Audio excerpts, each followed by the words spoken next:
basis of yung transparency, for barko instance. natin. Makakarating at makakarating tayo dyan. Nagsimula na ang mga kilos protesta.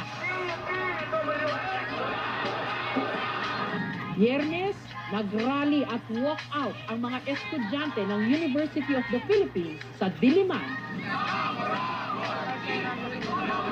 Kahapon, malaking rally ang idinaos sa EDSA. Hindi po pwede na tayo po ay masiraan ng loob at mawalan ng pag-asa. Tuloy lang natin ang laban dahil ang laban natin ay hindi para sa sarili natin, kundi ito'y laban para sa bayan. I think for those of us with the platform, the burden is on us to keep talking about it, keep sharing what we know, just helping to push everything forward.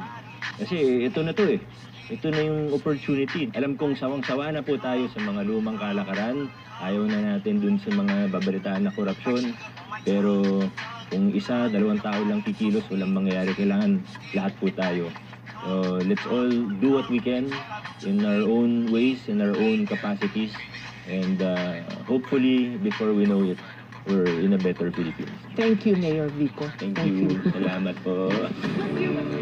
Sa pagtatapos ng ulat na ito, balikan natin ang mga pera sa mesa na marahil siyang magiging simbolo kung gaano kalala ang pangungurako sa ating gobyerno. Lantaran, garapalan. Habang ang gigit na nakararami, hirap maitawid ang bawat araw. Malakihin nilang bahay nila, pahirapan nila kami. Tandaan, pera natin to. Magbantay kung gusto natin ng pagbabago. Ang mga tiwali, huwag natin tatantanan.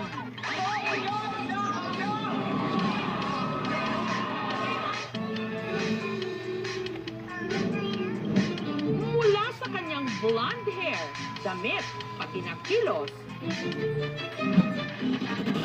sabi ko na Barbie. Barbie talaga.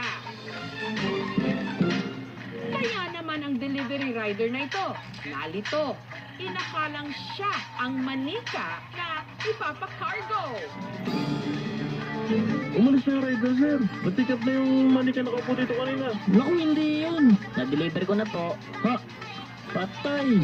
Nung minsan namang nag-malfunction Inubot part Gumalaw. natin. Mini ulit. at Mini sumayaw mag-isa. Mini ulit. Zero.